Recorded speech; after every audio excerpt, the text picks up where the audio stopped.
I think it's pretty positive, driven by two things. One, the structural reasons, and two is the lack of political risk or reduced political risk, if you will.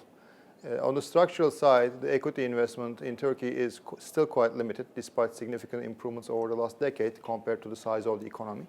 And as it converges to more developed markets from consumption patterns as well as growth characteristics, it should get more. But secondly, I think there's a pretty significant latent demand, given the political situation as well as the currency fluctuation in 2015.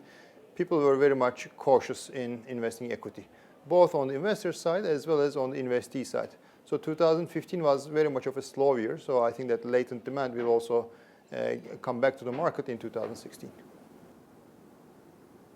If you think about the full spectrum, on the one hand, selling majority equity either to strategics or private equities. Secondly, in the middle, you have the minority equity investments or structured equity. And at the very end, at the other extreme, you see the smaller investments, especially through public markets. If you think about that spectrum, I think the strategic investors and private equities are quite active, though more activity from strategic investors than private equity. I think the financial investor market is going to get more and more, get larger and larger over the course of the coming years. In terms of the other extreme, which is the public markets, I think it's pretty stagnant. You have less than 1 million public equity investors in Turkey. 2/3 of the public market is owned by foreign investors. So there's still a significant room to go in terms of both the number of retail investors attracted to the public markets, as well as different products where those investors may invest in. So for instance, there is no true index-linked products, or there are very few structured products. The options of the retail investor is very much go and buy one of the blue chip companies. So as the product depth increases, I think the investor base will increase on that side. And especially in the middle, I think it's still at an infancy stage.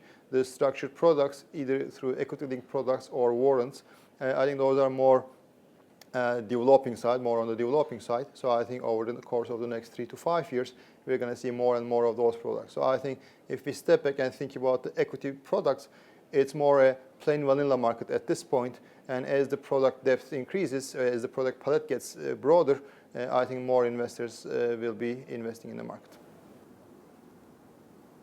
A couple of ideas. One is, I think the implicit risk-return trade-off is pretty key. What is equity risk? What is debt risk? I think sometimes you really need to raise equity. You can no longer go with debt, whereas in some other occasions, selling equity is not a free option. I think one thing I observe in Turkish companies is that relative value is not always judged clearly. Either some companies are very much skewed on the debt side and trying to raise debt, although what they need is a stronger equity base, whereas some other companies are very much averse of leverage. So as such, they think almost IPOing their companies or selling some equity is almost for free when they think about the interest they pay as a cost, whereas they don't think about upside let go as a cost as well when they sell equity. So I think that's the relative value is number one. Number two is, I think, what the proceeds will be used or what risk are you trying to offload to another investor is the other key question. So the uses of the proceeds may be for new factories versus working capital versus restructuring a balance sheet. I think those should also inform whether you're trying to sell debt or whether you're trying to raise equity. I think those two are the essential components for the companies to consider. And the third element, of course, is more around the debt product itself, which is the maturity as well as the foreign exchange component of the foreign exchange characteristics of the loan, because typically what I see is comparisons are very much done on an interest rate perspective, whereas maturity or denomination of the currency are also or should be also pretty important characteristics in deciding between options.